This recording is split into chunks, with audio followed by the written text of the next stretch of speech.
Olá, estamos em setembro e de maneira nenhuma o Quer Saber poderia ignorar a campanha do Setembro Amarelo. A gente precisa ter coragem de abordar o tema suicídio, mas a gente precisa igualmente ter responsabilidade, seriedade. Esse tema, o tema suicídio é muito importante. Hoje, nos dias atuais, o suicídio é visto como um problema de saúde pública. E os estudos da Organização Mundial de Saúde, de outros órgãos, apontam que os mais vulneráveis estão entre os 15 e os 29 anos e entre os idosos. Para ser considerado um problema de saúde pública, é porque, de fato, isso causa impacto, não só numérico, mas também qualitativo na vida das pessoas. Quando alguém, especialmente um jovem, lança mão, cai nessa extrema situação do suicídio, muitas outras pessoas à sua volta são afetadas. Os pais, os amigos, a família de maneira geral, os irmãos, os tios, os primos, todo o entorno. Quando é um idoso, também os filhos, os amigos. E a história é cheia de relatos dramáticos de suicídio. Então, por que a gente tem tanta dificuldade de lidar com isso? Exatamente porque nos causa muito sofrimento. Porque cada pessoa que desiste de viver nos traz questões. A gente se pergunta como essa pessoa fez isso.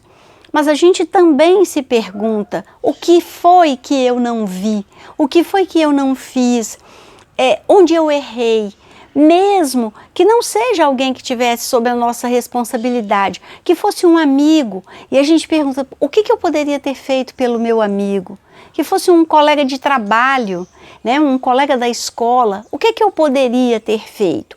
Então, uma das coisas mais importantes para a gente entrar nesse assunto, entrar com a seriedade que ele exige, é a gente se perguntar, o que é que a gente precisa saber sobre o suicídio.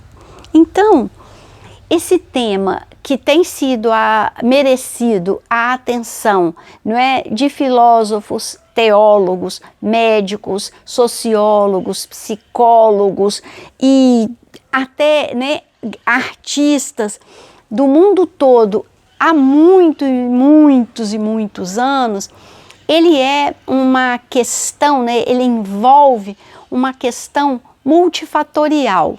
Ninguém suicida por uma única causa.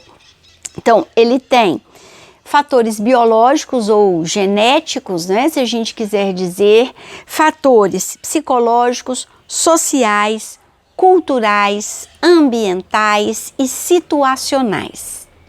Sendo assim, a prevenção, aliás, exige a provisão, quer dizer, a oferta das melhores condições possíveis na família, na escola, na comunidade e na rede de assistência de saúde. E quando eu falo rede de assistência de saúde, eu não estou falando só na rede de saúde mental. Em muitas cidades, em muitas pequenas cidades, em muitos países com nível de desenvolvimento ainda pequeno, não se tem acesso a um serviço de saúde mental adequado. E quando existe o serviço de saúde mental, ele é restrito a algumas áreas, aos grandes centros. Então, a gente não pode contar com isso. Então, para que a gente faça um trabalho sério de prevenção do suicídio, a gente precisa investir na rede de atenção primária de saúde, todos os profissionais da atenção primária, não só os médicos, mas os enfermeiros, os agentes comunitários, aqueles que visitam as famílias, as pessoas, né, que não podem sair de casa, que são assistidas pelos grupos, né, que recebem visita para controle da hipertensão, da glicose e tal.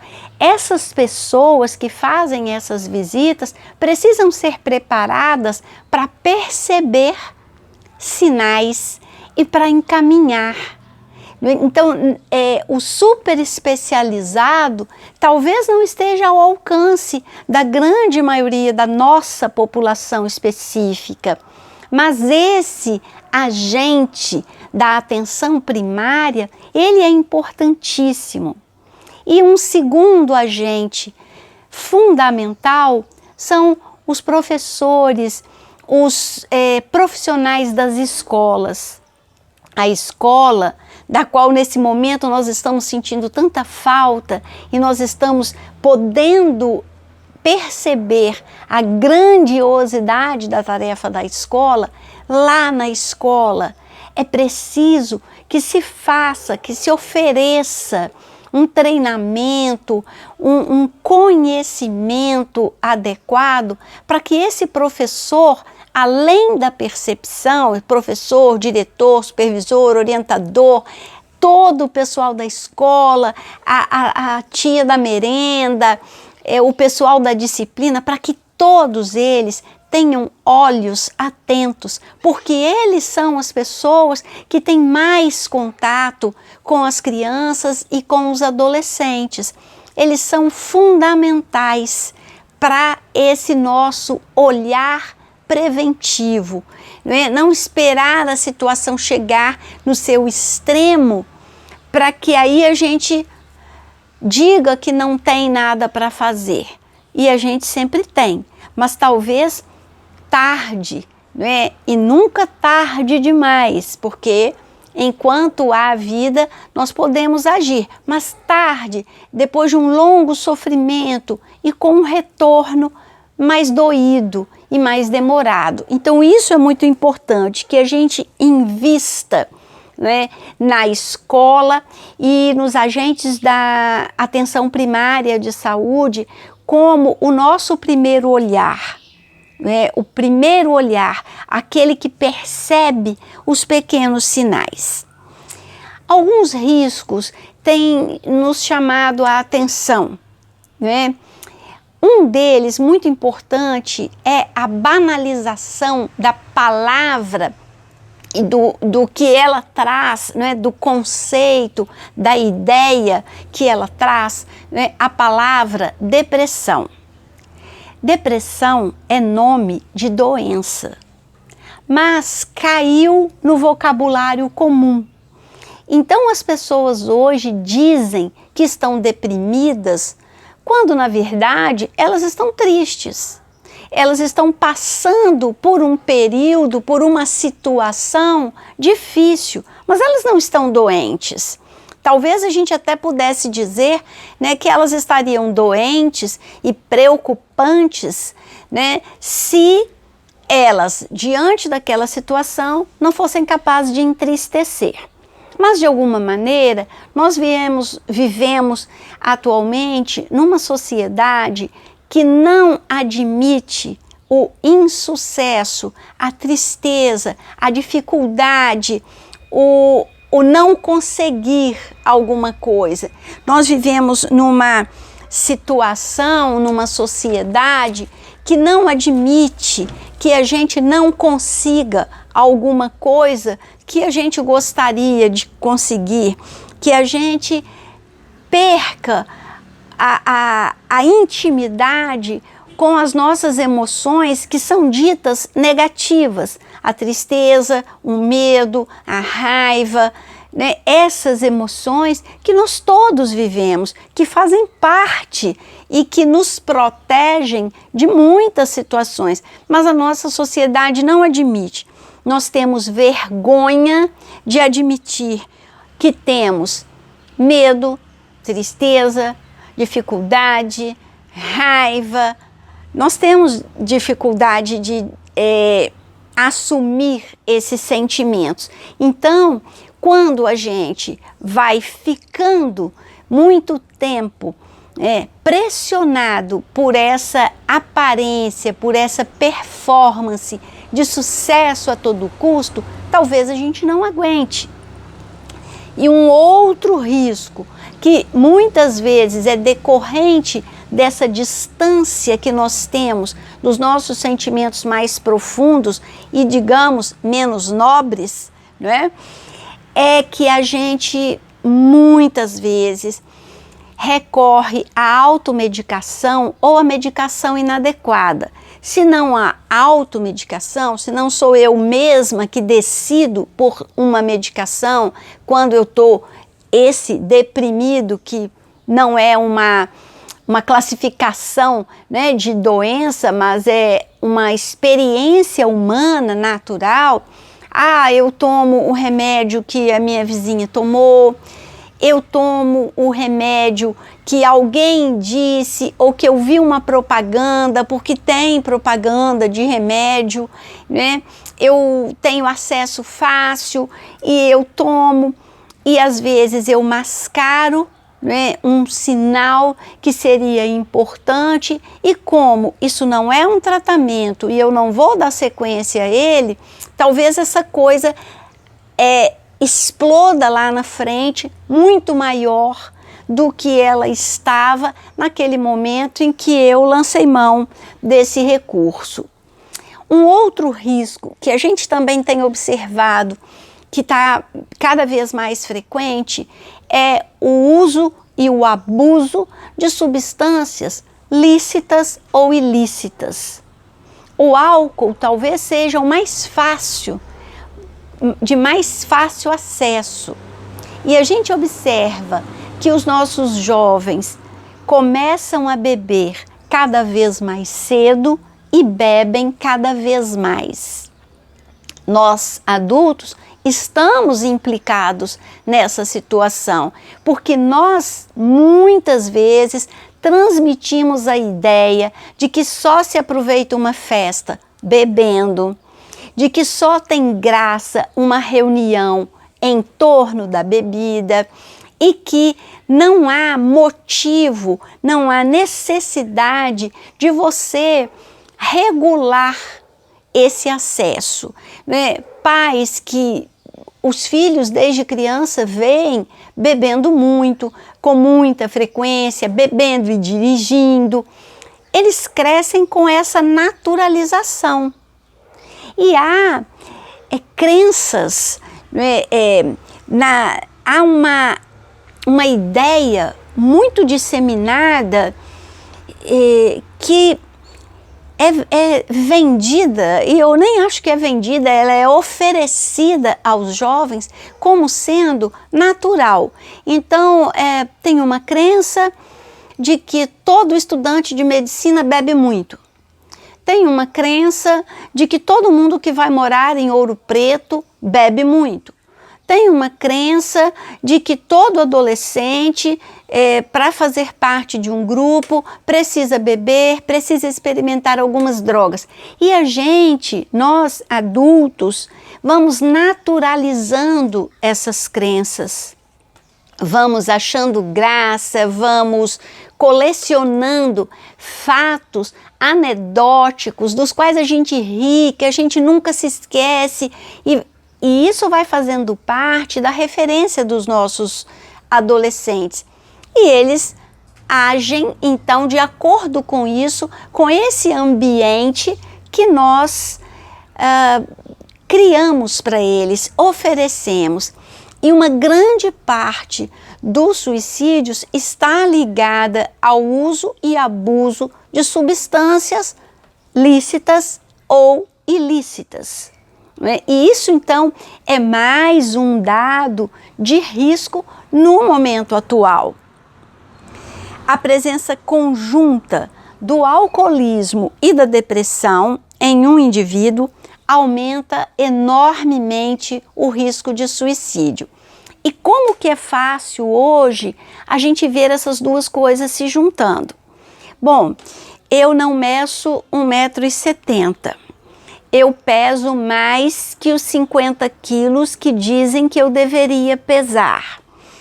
Eu não consigo ser a mais popular da escola, ou no caso do menino, né, aí é um pouco o contrário, a altura tá tudo bem, mas ele tem que ter músculos, ele tem que ter um físico e ele tem que conquistar, para não usar a palavra que eles usam, que é muito pejorativa, todas as meninas da escola, tá? E ele não consegue. E aí os colegas zoam, não é?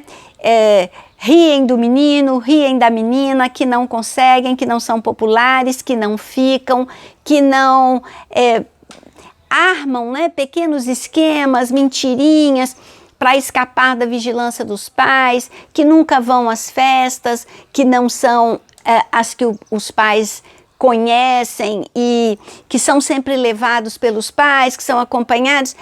Eles são pressionados e têm acesso, né? Eles têm acesso ao álcool, às vezes em casa, às vezes mesmo nas festas onde os pais levam. E a gente, nos consultórios, sabe histórias assustadoras. Então a gente sabe que é perfeitamente possível que essas festas, mesmo em casa, mesmo com o conhecimento dos pais, elas são uma possibilidade de acesso a álcool e outras drogas. Nós todos sabemos disso. Então esse menino, essa menina que já está sofrendo bullying, ou pelo menos uma pressão, a gente não quer dar esse nome de bullying, uma pressão dos colegas, do ambiente, às vezes uma pressão em casa também, não é? Porque os meninos, eles têm que mostrar que eles têm esse poder de conquista. As meninas, elas têm que se sair muito bem, elas têm que ser lindas, magras, a pele tem que estar ótima, o cabelo maravilhoso, e elas têm que dançar, e elas têm que uma porção de coisas. Então, assim, eles estão sofrendo essa pressão, têm acesso a essas substâncias e têm a seu desfavor a imaturidade natural da idade e a dificuldade dos dias atuais de nomear, de conhecer e de lidar com as próprias emoções, está aí o risco aumentado e enorme. Então, isso é da nossa conta. Esse grau de prevenção, que é muito doméstico, é da nossa conta.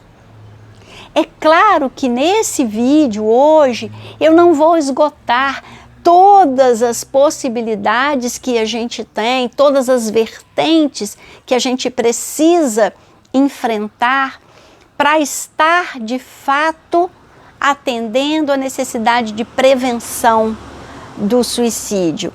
Eu estou falando uma coisa que eu chamo de doméstica, usual, que está perto de nós, que é real, né? Mas tem muitas outras vertentes. Essa nossa sociedade do sucesso, da perfeição, que não aceita, que não inclui o que é diferente, o que está um pouco mais devagar ou o que está muito para frente, o diferente, ela é um risco. Mas não é só por causa disso. Então, porque você vê, olha, adolescentes jovens que têm, por exemplo, uma deficiência física, né? Às vezes não mental, apenas física, e se superam e acham força, né? Às vezes de uma maneira surpreendente, mesmo adultos, né? A gente trabalha com pessoas que em consequência de um acidente ou de uma doença, tiveram a vida profundamente modificada, limitada, e têm na sua base, elas têm recursos para enfrentar essa situação. E enfrentar não é sofrer. Enfrentar é continuar apesar do sofrimento, é buscar pequenas alegrias, pequenas motivações para viver apesar das dificuldades. Então, não é só o fato de você ter uma doença, de você sentir dores permanentes, fortes, dores crônicas, de você ter uma dificuldade, de você ter uma limitação, mas é o conjunto. Então, por causa desse conjunto, é que a gente insiste que o primeiro lugar de prevenção é a família. É esse olhar que olha e vê, que olha e reconhece, que olha e capta aquele pequeno sinal, aquela pequena mudança e aí toma uma atitude, que é a de facilitar a expressão, que é a de oferecer apoio. Agora, neste momento, a gente tem auxílio assim, acessível, né? Acho que todo mundo, todo profissional, todo mundo que trabalha com criança, viu e faz propaganda do filme Divertidamente, que fala das emoções. Eu gravei recentemente para o Quer Saber umas dicas para os pais na pandemia, falando de livros que não são um ponto final, mas que são a abertura para uma conversa. Os livros da Liliane e Michele Iacoca, que eles têm umas páginas que falam que tipo de pessoa que você é, o que você faria se acontecesse isso, que são maneiras de você puxar assunto. Então, se você vem desde a infância tendo assunto com o seu filho, você o conhece e você é capaz de reconhecer pequenas mudanças. E esse é o primeiro passo da prevenção. Esse é o primeiro passo do cuidado, é conhecer, reconhecer e atender. Então, isso é muito importante, não é? Outra coisa, outro risco, que a gente está falando dos riscos, né? A banalização do nome depressão, a oferta muito fácil de álcool e outras substâncias lícitas ou ilícitas. E aí a gente vem para um terceiro risco, que é a facilidade de acesso a meios de efetivar ou ao menos tentar o suicídio. E aí nós temos facilidade de acesso a medicamentos. Muitas pessoas, muitos adultos tomam remédios, né, que deveriam ser rigidamente controlados e infelizmente não são. Eu particularmente já vivi uma situação na qual eu era a única pessoa num grupo de umas 10 ou 12 mulheres que não tinha um remedinho para dormir. Eu era a única pessoa que não tinha. Todo mundo tinha. E numa situação específica, todo mundo ofereceu para alguém. Entre essas mulheres, nenhuma era médica. Nenhuma tinha autorização para medicar alguém. Mas é fácil, nós temos acesso fácil. Nós temos, e as crianças e os adolescentes têm acesso fácil ao álcool e a outras drogas. Nós sabemos disso, não adianta a gente querer tapar o sol com a peneira. E agora, infelizmente, nós temos mais acesso a armas. Então, esse acesso fácil a instrumentos que possam levar o jovem a tentar e às vezes, infelizmente, a conseguir, né, o suicídio, também são da nossa conta. Também nós temos responsabilidade sobre isso como adultos e precisamos assumir essa responsabilidade.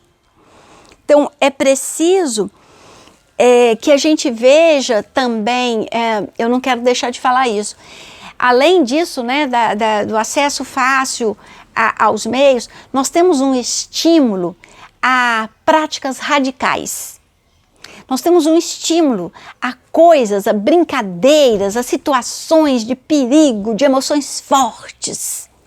Porque parece que nós estamos vivendo uma época em que temos pouca sensação, pouco sentimento de estar vivos, de a nossa vida fazer sentido. Então a gente precisa de coisas grandiosas que nos façam sentir risco. E quando a gente sente o risco de perder a vida, a gente sente que a gente está vivo. E aí vem, né, os rachas, os esportes perigosos, sem a devida proteção, sem o devido preparo. E eu particularmente questiono se a gente precisa mesmo fazer essas práticas radicais, né? Onde a vida da gente fica por um fio. Será que a gente precisa mesmo disso? Será que isso não é um demonstrativo desse pouco sentimento de estarmos vivos, preenchidos, que nós estamos vivendo hoje? Então, eu tenho aqui umas dicas de um trabalho, né, uma publicação da Organização Mundial de Saúde que eu acho interessante falar para vocês, né? Então, como que é expresso, né? Como que a pessoa mostra um sentimento de tristeza no dia a dia, numa conversa comum? Pessoas que às vezes dizem, eu preferia estar morto, eu não queria nem passar por isso, nada faz sentido. Uma tristeza nesse nível. O sentimento de solidão, de não pertencer. Eu já falei N vezes no Quer Saber sobre a importância desse sentimento de pertencimento. Então, eu não posso fazer nada com relação a isso. Não adianta nada. Não faz diferença que eu esteja lá, que eu faça, que eu participe. Um sentimento de desamparo. Quando a pessoa fala, eu não aguento mais. Mas não é assim, eu estou morta de cansada, fiz a faxina da casa nessa pandemia, porque dispensei minha faxineira, eu fiz, não aguento mais. Não é isso não, né? Não é aquela coisa que se refere a um fato específico. É tudo. Eu não aguento mais nada, eu não aguento mais tudo. Então, isso é importante, essa diferença. Desesperança. A pessoa, ela sempre se coloca como um perdedor. Eu ia, mas aí eu desisti de ir porque eu achei que não fosse adiantar. Eu podia fazer um concurso, mas eu não vou passar mesmo, então eu nem vou fazer. Eu queria fazer faculdade, mas eu não vou conseguir mesmo, e depois se eu fizer também não vou ter emprego mesmo, então nada vai dar certo, nunca, não adianta. Normalmente essas pessoas também acham, se convencem e talvez sejam convencidas por outras de que são e sempre serão um peso para elas. E a autodesvalorização. Todos são felizes, menos eu. E todos são felizes sem mim, serão mais felizes sem mim. Então eu não faço falta nenhuma. Isso é muito importante, é muito interessante que a gente perceba isso nas falas, né? Que a gente ache nas entrelinhas essas colocações, porque a pessoa geralmente não destaca isso na fala dela, como eu estou destacando aqui, né? A gente precisa, além de ter olhos para ver, ter ouvidos atentos para ouvir o que sai nas entrelinhas, o que sai quando a pessoa não percebe que ela deixa sair, né? Isso é muito importante. Então, para a gente terminar, o que a gente pode fazer? O que protege? Bom, o que protege essencialmente, eu já falei, conexões, laços firmes, fortes, permanentes, saudáveis na família, na escola, na comunidade. Esses são os primeiros fatores de proteção. E comunidade, são várias comunidades, não é? Comunidade da escola que você frequenta, comunidade dos vizinhos, comunidade se você faz parte de alguma instituição religiosa, né? Comunidade, se você faz parte de algum grupo que presta algum serviço, que faz algum trabalho voluntário, essa comunidade, o lugar ao qual você tem uma ligação e que te dá essa experiência importantíssima, decisiva de pertencimento. Então, isso é o primeiro fator. O segundo, o trabalho, né? Trabalhar aptidões para resolver conflitos, para resolver problemas, trabalhar, aprender e se dedicar a conseguir, não é? A aprender mesmo formas não violentas de comunicação e de relacionamento. Hoje nós temos tanto acesso a isso. Qualquer pesquisa que você faça na internet, você acha livros, jogos, aulas, lives sobre comunicação não violenta. E isso é muito importante para nós e trabalhar isso em nós. A gente pode não nascer com habilidade para isso, mas desenvolver, precisa investir e vale a pena investir. Crenças pessoais, sociais, culturais e espirituais que desestimulem esse desalento, né, e que deem, que reforcem esse sentimento de esperança, de novo, o sentimento de pertencimento, de importância. E quando a gente fala de crenças espirituais, a gente está falando de espiritualidade e não de religião. Não é esta religião é boa, aquela religião é ruim, não é disso. Mas de colocar-se em relação com algo que seja maior que você, que ultrapasse você e os seus limites humanos, naturais. Então, ter uma fonte de onde você possa retirar, né, esperança, alegria, confiança e força para enfrentar os desafios que certamente virão sempre. E também buscar ajuda e ter o acesso à ajuda especial, né, a ajuda específica, a ajuda profissional facilitado. Aí eu volto a afirmar a importância de se preparar os agentes da atenção primária de saúde e os profissionais da escola para ter olhos e para ter ouvidos para essas questões. Bom, a última coisa mesmo. A campanha Setembro Amarelo é muito séria e é muito importante que a gente preste atenção aos detalhes. Quem pode falar disso de maneira correta, de maneira séria e comprometida são os profissionais. Preste atenção, escolha quem você vai ouvir e quem você vai ter como referência, o que você vai divulgar. A gente precisa que você divulgue, que você nos ajude a abrir essa conversa. Mas é preciso também que você preste atenção de onde ela vem e para onde ela vai.